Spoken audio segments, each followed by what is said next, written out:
Shalom, selamat pagi Bapak Ibu, saudaraku sekalian yang dikasihi Tuhan. Saya bersyukur hari ini kita semua bisa beribadah bersama-sama di hari Minggu yang indah ini. Mari kita datang kepada Tuhan dengan segenap hati kita persembahkan yang terbaik bagi Tuhan. Mari Bapak Ibu, saudaraku sekalian, kita akan awali ibadah kita ini di dalam doa.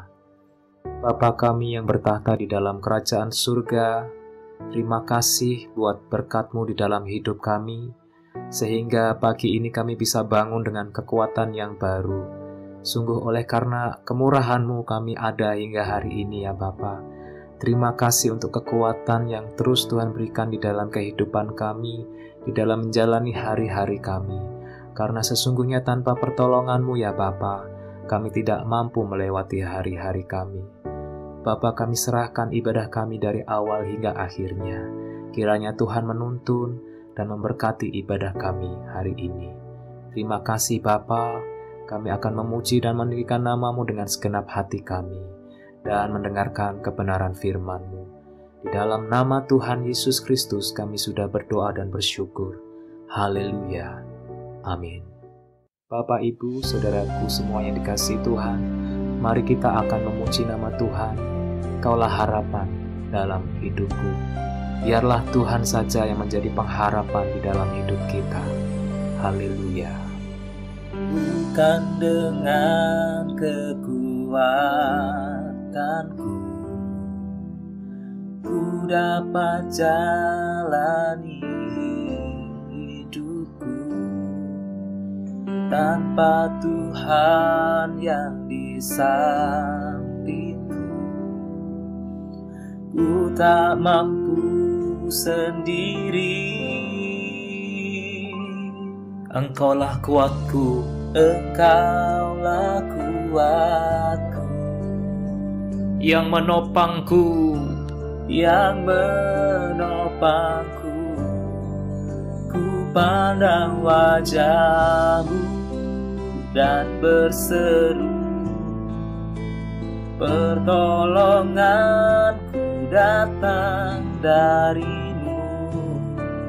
Peganglah tanganku, jangan lepaskan, Kaulah harapan dalam hidupku.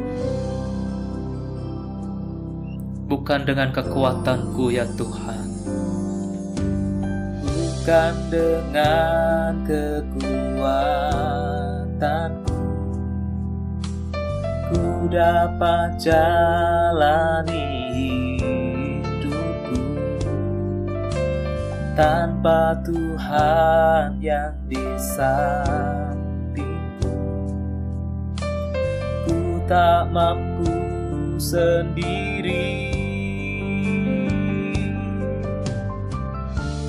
Engkaulah kuatku, yang menopangku, ku pandang wajah-Mu dan berseru, pertolonganku datang dari-Mu. Peganglah tanganku, jangan lepaskan, Kaulah harapan dalam hidupku.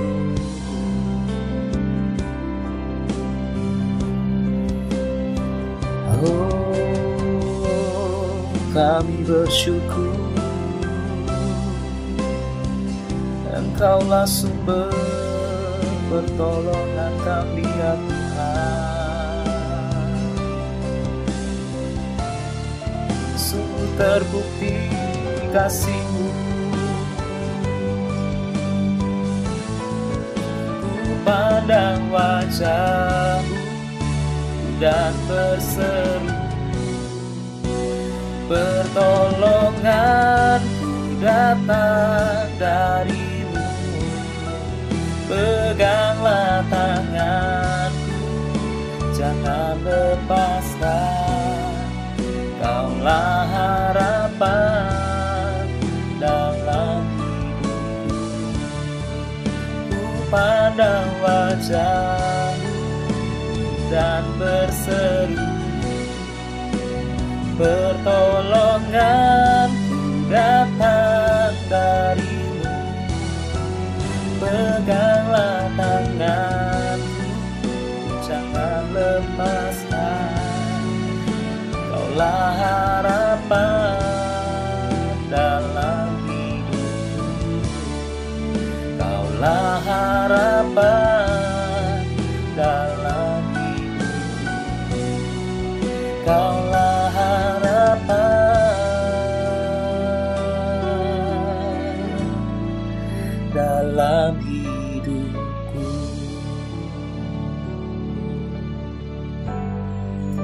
Haleluya.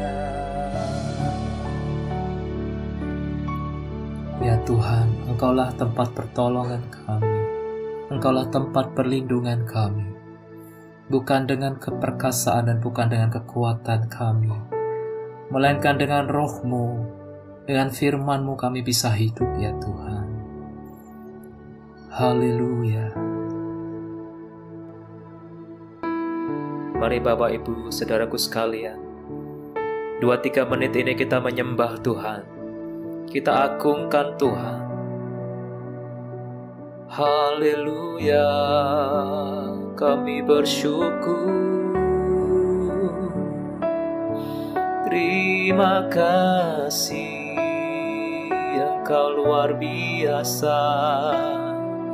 Engkau pertolongan kami,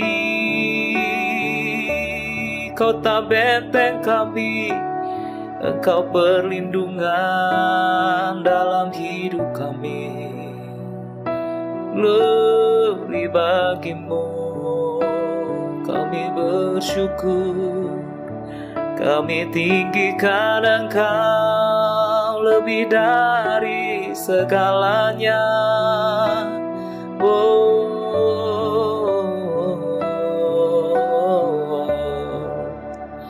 Terima kasih Tuhan. Haleluya, haleluya. Kami bersyukur, kami tinggikan nama-Mu, sumber pengharapan kami, Allahku yang ku percayai. Haleluya. Terima kasih Tuhan. Kami mau mengatakan Engkaulah kekuatan kami, Engkaulah perisai kami Tuhan, Engkaulah tempat perlindungan kami. Terpujilah nama-Mu Bapa. Ku pandang wajah-Mu dan berseru, pertolonganku datang dari-Mu. Peganglah tanganku, jangan lepaskan. Kaulah harapan dalam hidupku. Ku pandang wajah-Mu dan berseru, pertolonganku datang dari-Mu. Peganglah tanganku, jangan lepaskan. Kaulah harapan dalam hidupku. Kaulah harapan dalam hidupku. Kaulah harapan dalam hidupku. Mari kita tundukkan kepala kita sama-sama, kita berdoa. Bapa, kami mengucap syukur, kami berterima kasih kepadamu untuk anugerah dan kemurahan-Mu di dalam hidup kami, untuk anugerah keselamatan yang Kau berikan bagi kami, yaitu keselamatan jiwa kami, juga keselamatan fisik kami dari segala mara bahaya dan sakit penyakit. Terima kasih untuk kemurahan-Mu di mana kami boleh diberi kesempatan untuk terus berbenah diri sampai hari ini. Kami ada sebagaimana kami ada sekarang. Itu semua semata-mata karena kemurahan Bapa. Terima kasih, kami mengucap syukur dan kami berterima kasih kepadamu. Kami nyatakan rasa syukur kami melalui doa dan penyembahan kami, melalui ibadah kami hari ini. Dan sebentar kami ingin mendengarkan firman-Mu. Biarlah firman yang kami dengar boleh menguatkan kami, boleh meneguhkan iman kami, dan menuntun kami untuk dapat mengambil keputusan, untuk dapat melakukan segala aktivitas kami sesuai dengan kehendak Bapa Surgawi. Berkati pemberitaan firman hari ini dari awal sampai akhirnya. Di dalam nama Tuhan Yesus Kristus kami panjatkan doa kami. Amin. Shalom, selamat pagi saudara-saudaraku sekalian. Firman Tuhan dalam 1 Petrus pasal 5 ayat yang ke-7 berkata, serahkanlah segala kekhawatiranmu kepadanya, sebab ia yang memelihara kamu. Dalam hidup ini rasanya mustahil kita sebagai manusia normal dapat terus-menerus menghindarkan diri dari yang namanya masalah. Karena hanya dua jenis manusia yang bisa berbuat itu. Yang pertama adalah orang gila. Ya sebenarnya orang gila tidak menghindari masalah, tapi dia tidak berpikir bahwa dia punya masalah. Dan yang kedua adalah anak bayi. Ya sebenarnya bayi pun sudah punya yang namanya masalah. Buktinya apa? Nangis. Waktu bayi nangis, disitulah ia ingin memberitahu orang-orang terdekatnya maupun orang tuanya bahwa ia sedang mengalami masalah. Bisa karena masalah haus, lapar, karena sakit perut, karena bosan, dan yang lain-lain. Selama kita masih menginjakkan kaki di bumi ini, selama kita masih bernafas, selama hayat masih dikandung badan, maka kita tidak benar-benar bisa bebas dengan yang namanya masalah. Hanya setelah kita mati, maka masalah di dunia ini akan berhenti. Catat baik-baik, masalah di dunia ini.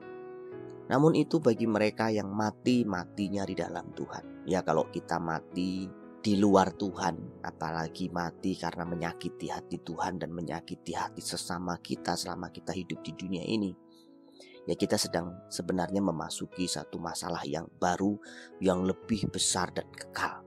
Masalah di dunia ini sifatnya sementara, batasnya adalah kematian.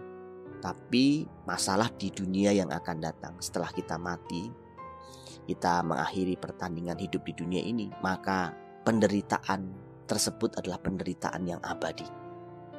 Kita mau mati tapi tidak bisa mati. Jadi saudaraku sekalian, kalau ada orang yang berpikir mereka bunuh diri itu menyelamatkan diri dari masalah, ya dari masalah di dunia ini. Tapi sebenarnya masalah yang lebih berat dan lebih kekal menanti mereka.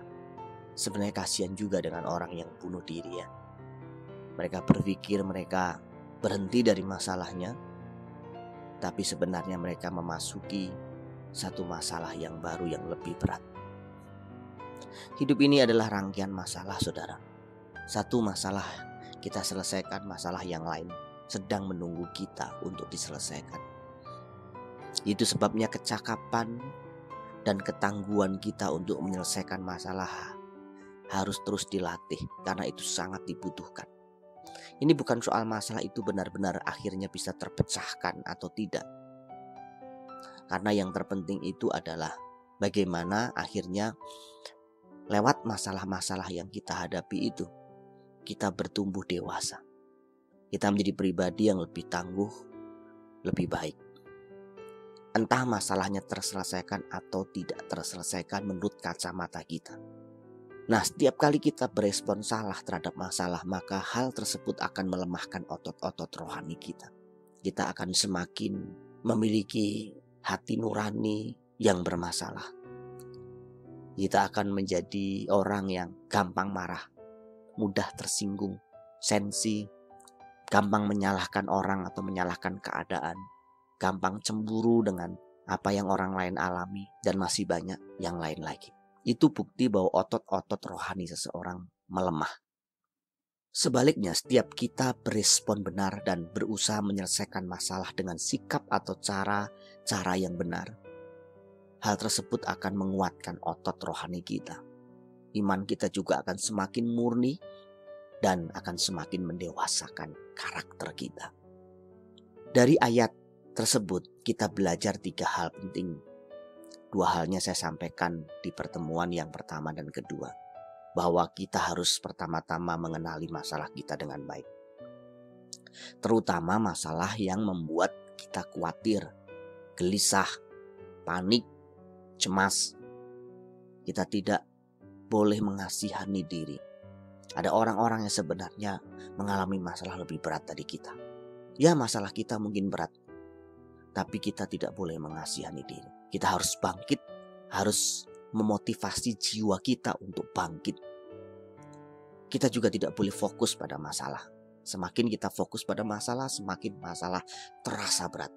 Semakin kita mengasihani diri, semakin masalah terasa berat. Dan kita harus terus-menerus melatih otot-otot rohani kita, baik lewat doa, lewat pujian dan penyembahan. Nyanyilah lagu-lagu Kristen yang menguatkan iman. Banyak, dan itu baik sekali. Ambil waktu secara khusus untuk berdoa minimal 30 menit sehari, membaca Alkitab, beribadah. Ya, sementara ini ibadah kita lakukan dengan cara seperti ini.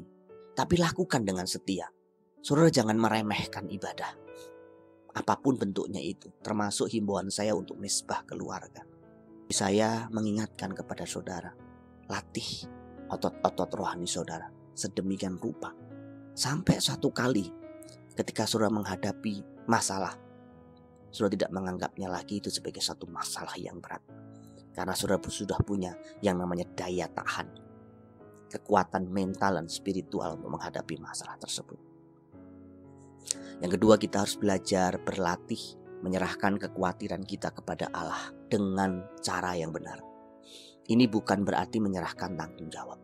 Tanggung jawab bekerja, belajar, mengembangkan diri, melakukan peran kita di keluarga, di masyarakat, di gereja, di tempat di mana kita bekerja, itu harus kita lakukan secara maksimal. Kita tidak boleh menyamaartikan antara menyerahkan kekhawatiran kita kepada Tuhan dengan menyerahkan tanggung jawab atau mengabaikan tanggung jawab. Yang kedua, menyerahkan segala kekhawatiran kita kepada Allah yang biasa kita sebut dengan berserah, tidak sama dengan menyerah. Berserah itu bersifat positif, aktif, sesuatu yang dinamis. Ketika seseorang berserah kepada Tuhan, dia masih percaya kepada Tuhan dengan segenap hatinya, dan bahkan dia mencari kehendak Tuhan dengan sungguh-sungguh. Dia mau melakukan apapun yang Tuhan kehendaki. Tapi kalau sudah menyerah, dia sudah tidak mau percaya lagi. Dia sudah tidak mau berharap lagi kepada Tuhan. Dia sudah tidak mau lagi melakukan kehendak Tuhan. Sudah, orang yang menyerah itu berarti berhenti. Berhenti dari mempercayai Allah. Berhenti dari melayani Tuhan. Berhenti dari melayani sesamanya. Ya kalau di keluarga, kalau misalnya dia menyerah, ya sudah, dia menyerah untuk mempercayai pasangannya. Ya sudah, aku sudah gak mau lagi mempertahankan hubungan ini. Aku sudah sabar selama ini. Nah itu artinya orang yang menyerah. Kalau sama Tuhan, ya sama. Nah, selama ini aku melayani Tuhan. Aku sudah ibadah, aku sudah perpuluhan. Tapi Tuhan gak tolong aku. Aku menyerah. Saudaraku sekalian, hidup ini tidak bisa lepas dari yang namanya masalah dan persoalan. Solusinya bukan kita menyerah, tetapi berserah kepada Tuhan. Tuhan nanti akan tolong kita. Pasti kalau kita berserah, bukan menyerah. Yang ketiga, kita juga menyerahkan kekhawatiran kita kepada Allah. Bukan berarti menyangkali bahwa kita punya masalah. Masalah yang membuat kita khawatir, masalah yang membuat kita takut, cemas, panik. Enggak, kita tidak sedang belajar menyangkali masalah. Masalah ada ya kita hadapi. Juga bukan menyangkali perasaan takut, perasaan khawatir kita. Kita hadapi juga perasaan itu. Perasaan takut, perasaan khawatir, perasaan cemas itu biasa. Yang gak biasa, yang gak sehat, kalau itu sampai mencekik, mengendalikan kehidupan kita. Apakah anak Allah, Yesus Kristus pernah khawatir, pernah takut, pernah cemas? Ya, Beliau pernah merasakan itu di Getsemani. Dan dia menaklukkan itu juga di Getsemani, di bukit doa itu. Seharusnya kita juga seperti itu. Mungkin kita takut, mungkin kita cemas. Mari kita serahkan, kita letakkan kekhawatiran kita, ketakutan kita di bukit doa kita, di ruangan doa kita. Dan yang hebat, yang menarik, Tuhan kita Yesus Kristus memang merasakan takut, gelisah, cemas, dia bergumul hebat. Tetapi dia tetap melangkah ke Kalvari untuk disalibkan. Nah, inilah yang namanya keberanian yang sejati. Keberanian yang sejati itu bukan orang yang tidak pernah takut. Bukan orang yang tidak pernah panik, tidak punya perasaan cemas. Jangan-jangan itu robot. Saya yakin seorang tentara yang paling berani sekalipun pasti merasakan desiran rasa takut itu ada. Tetapi prajurit ini tetap melangkah maju menyelesaikan peperangannya. Dan itulah ciri orang Kristen yang disebut orang Kristen yang berani, pemenang yang sesungguhnya. Bukan jadi pengecut kehidupan, lari dari masalah. Ada masalah keluarga, selesaikan. Ada masalah di gereja, selesaikan. Ada masalah di tempat kerja, selesaikan, hadapi. Itu prinsipnya seperti itu. Ya, ada sedikit perasaan takut mungkin waktu mau menyelesaikannya, waktu mau menghadapinya. Terus jalan, terus hadapi. Tuhan pasti sanggupkan. Yang ketiga, yang terakhir dari 3 kebenaran penting dari 1 Petrus pasal 5 ayat ke-7 ini adalah kita harus belajar percaya akan janji pemeliharaannya. Mengapa disebut belajar percaya? Karena percaya itu sebenarnya juga sebuah proses belajar. Kita tidak tiba-tiba langsung punya iman yang teguh, kepercayaan yang mantap kepada Tuhan. Tidak, saudara. Ada latihan-latihan yang juga kita harus lakukan, latihan percaya. Belajar untuk akhirnya menjadi orang yang percaya teguh, percaya mantap kepada Tuhan. Tuhan Yesus Kristus dalam peristiwa kematian Lazarus sebenarnya sedang juga mengajarkan murid-muridnya untuk belajar percaya. Dan itu tertulis dalam Yohanes pasal 11 ayat 15. Juga dalam pengalaman-pengalaman ekstrim lain, Tuhan Yesus juga mengajarkan murid-murid untuk belajar percaya. Lewat kondisi di mana murid-murid mendoakan orang sakit atau mendoakan orang yang kerasukan dan orang tersebut tidak sembuh, setannya tidak keluar misalnya. Itu juga belajar bagaimana bisa percaya menghadapi angin taufan, memberi makan 5.000 orang laki-laki belum termasuk perempuan dan anak-anak dengan bekal seadanya, memberi makan 4.000 laki-laki belum termasuk perempuan dan anak-anak dengan bekal seadanya. Itu kan semua latihan-latihan untuk mereka belajar percaya, belajar menaruh seluruh pengharapannya kepada Tuhan. Kalau kita membaca dalam Injil, murid-murid ini kan punya bendahara juga, seperti punya ministry, Yudas Iskariot yang pegang. Istilahnya kan mereka hidup dari situ. Ada orang-orang mampu yang mensupport, salah satunya istri Kusa, bendahara Herodes yang punya banyak materi untuk mensupport pelayanan Tuhan Yesus Kristus. Tapi murid-murid ini kan juga sebenarnya meninggalkan pekerjaannya. Secara full mereka melayani jiwa-jiwa. Jadi pasti ada latihan-latihan yang cukup sulit yang mereka harus lakukan supaya iman mereka tumbuh menjadi iman yang kuat. Mengapa kita harus belajar percaya? Karena pertama, belajar percaya itu bagian dari unsur atau komponen iman.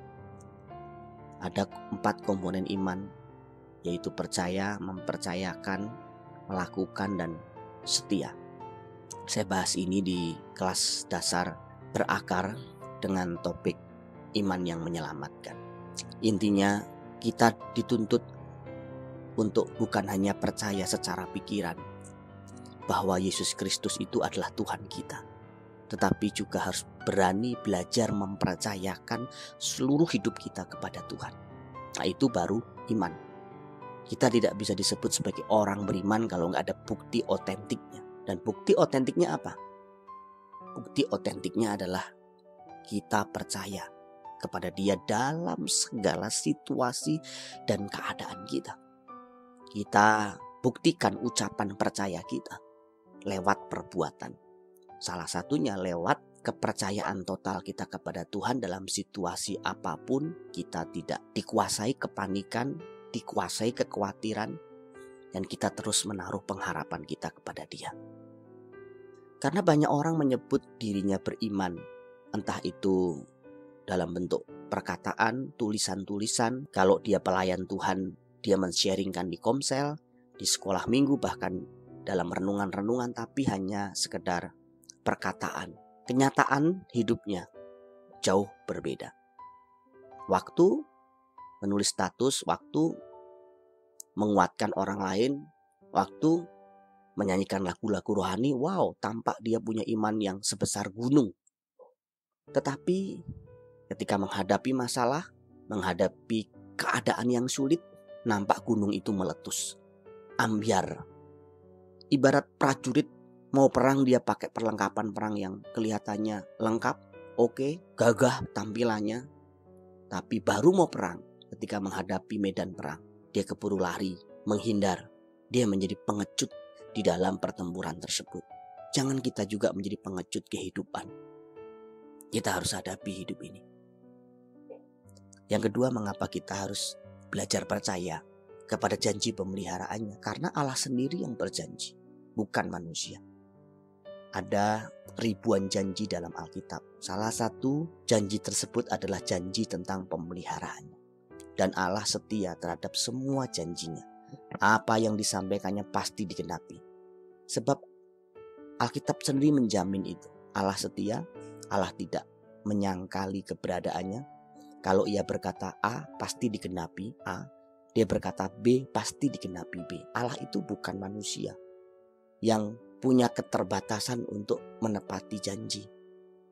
Manusia tidak maha kuasa, Allah itu maha kuasa. Dia pasti tidak memiliki kendala untuk bisa menepati janjinya. Yang kedua, Allah itu berintegritas. Allah bukan hanya maha kuasa, tapi juga berintegritas. Kalau dikatakan A, pasti dilakukan A.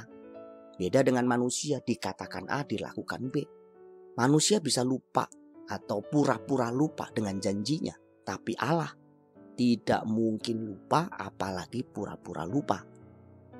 Itu sebabnya Tuhan itu tidak perlu diingatkan, tidak perlu diklaim-klaim, tidak perlu dipaksa-paksa untuk diingatkan bahwa dia punya janji. Tidak perlu. Kita lakukan saja bagian kita dengan maksimal, nanti Tuhan pasti juga lakukan bagiannya.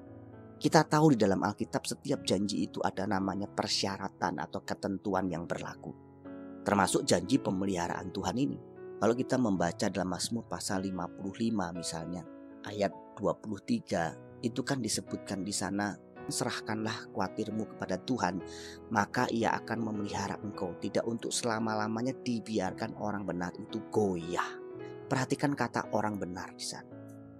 Ya, janji tentang pemeliharaannya itu diperuntukkan bagi siapa? Bagi orang benar.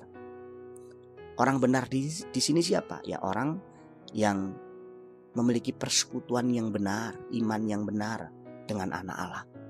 Raja Daud sendiri berkata, dahulu aku muda, sekarang aku telah menjadi tua. Tetapi tidak pernah kulihat orang benar ditinggalkan atau anak cucunya meminta-minta roti. Tiap hari ia menaruh belas kasihan dan memberi pinjaman, dan anak cucunya menjadi berkat. Mazmur 37 ayat 22-26. Disebutkan di sana bahwa orang benar tidak akan ditinggalkan. Anak cucunya tidak akan meminta-minta.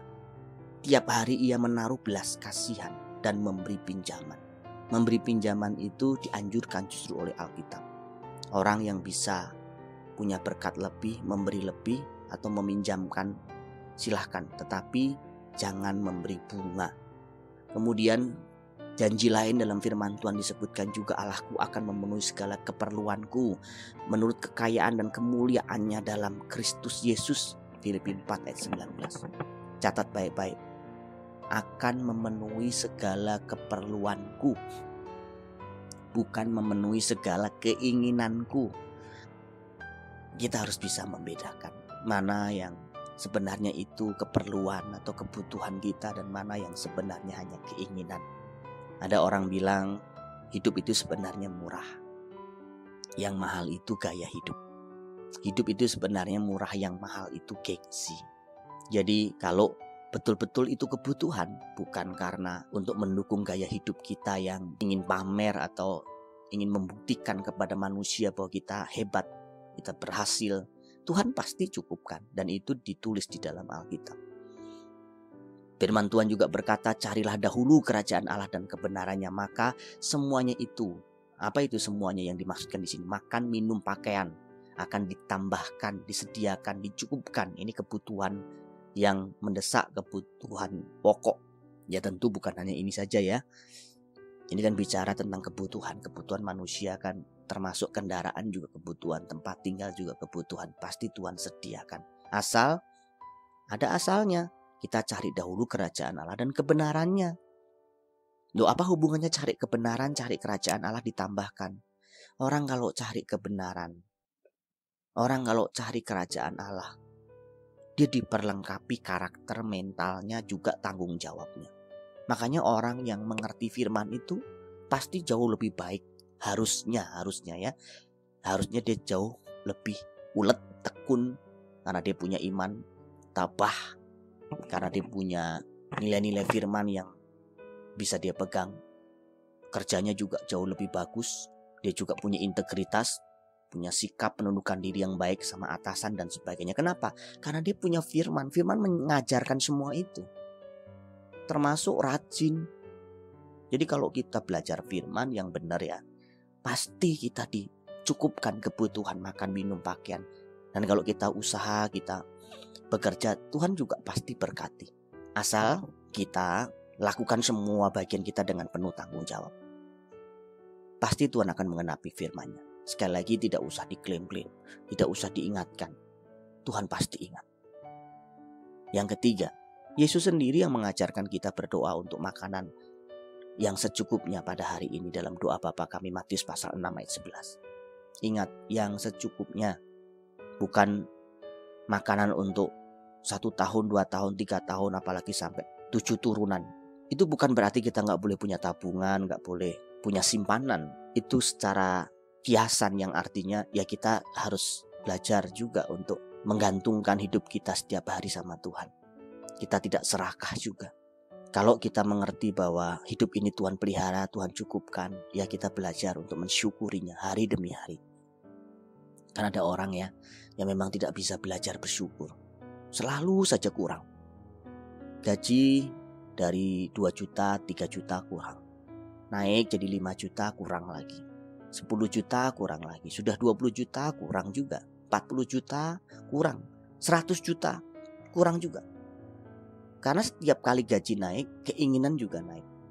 Gaya hidupnya juga naik. Nah, itu yang membuat kita tidak pernah merasa cukup. Kita harus berpadan dengan apa yang ada, saudara. Dan firman Tuhan mengajarkan hal demikian. Asal ada makan minum cukuplah. Artinya kita belajar untuk tidak serakah. Kepada orang-orang yang baru bertobat, termasuk kepada tentara Romawi, pemungut cukai, Yohanes Pembaptis berkata, cukupkanlah dirimu dengan gajimu. Ini untuk tentara-tentara yang biasa meres. Kalau sekarang polisi-polisi yang suka mengambil pungutan liar, belajar untuk tidak melakukannya dan cukupkan dengan gajimu. Alkitab juga mengatakan, janganlah kamu menjadi hamba uang dan cukupkan dirimu dengan apa yang ada padamu. Karena Allah telah berfirman, aku sekali-kali tidak akan membiarkan engkau dan aku sekali-sekali tidak akan meninggalkan engkau. Ibrani 13 ayat 5. Itu semua janji Tuhan yang luar biasa dan itu diajarkan oleh Tuhan Yesus Kristus. Atau diajarkan oleh Alkitab. Jadi Alkitab dan Tuhan Yesus Kristus dengan seluruh rasulnya mengajarkan tentang pemeliharaan Allah di dalam hidup kita. Dan yang keempat, yang terakhir, Yesus Kristus sendiri menunjukkan kepeduliannya yang amat sangat besar kepada kelompok orang yang membutuhkan pertolongan. Entah itu orang miskin, orang sakit, orang lapar, orang terlantar, orang tertolak, semuanya diperhatikan oleh Tuhan. Penulis kitab Ibrani juga menyebutkan bahwa anak manusia Yesus Kristus menjadi manusia, menjadi seperti kita, supaya dia bisa merasakan apa yang manusia rasakan, supaya bisa mengerti penderitaan kita. Kita punya Tuhan yang luar biasa, yang beda dengan Tuhan manapun.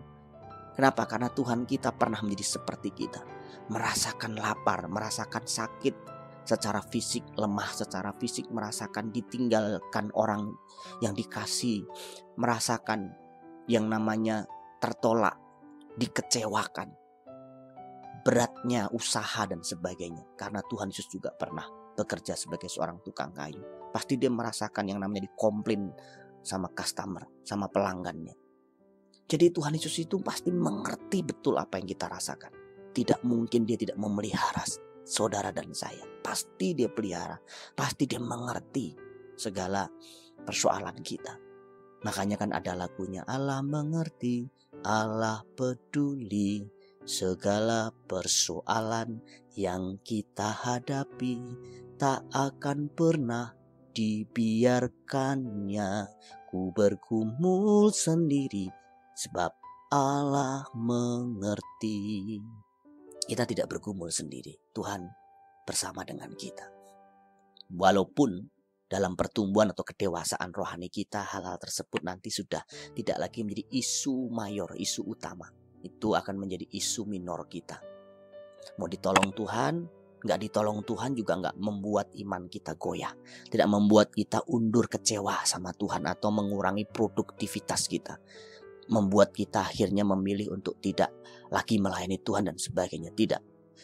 Masalah boleh datang seperti badai tofan. Kita boleh goyang. Tetapi percaya tetap percaya. Melayani Tuhan tetap melayani Tuhan. Bekerja tetap bekerja. Lakukan bagian kita secara maksimal. Tuhan pasti menolong kita. Kiranya firman Tuhan yang kita dengarkan ini boleh memberkati kita sekalian.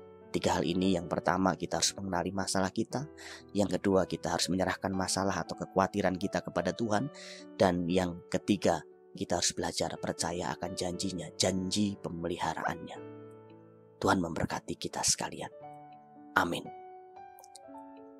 Mari kita tundukkan kepala sekali lagi, kita berdoa. Bapa, kami mengucap syukur untuk firman-Mu yang boleh menguatkan, menghibur, meneguhkan iman kami. Ampuni kami kalau dalam perjalanan hidup kami seringkali berpikir Tuhan meninggalkan kami. Kami berpikir bahwa kami tidak sanggup mengatasi masalah yang kami hadapi.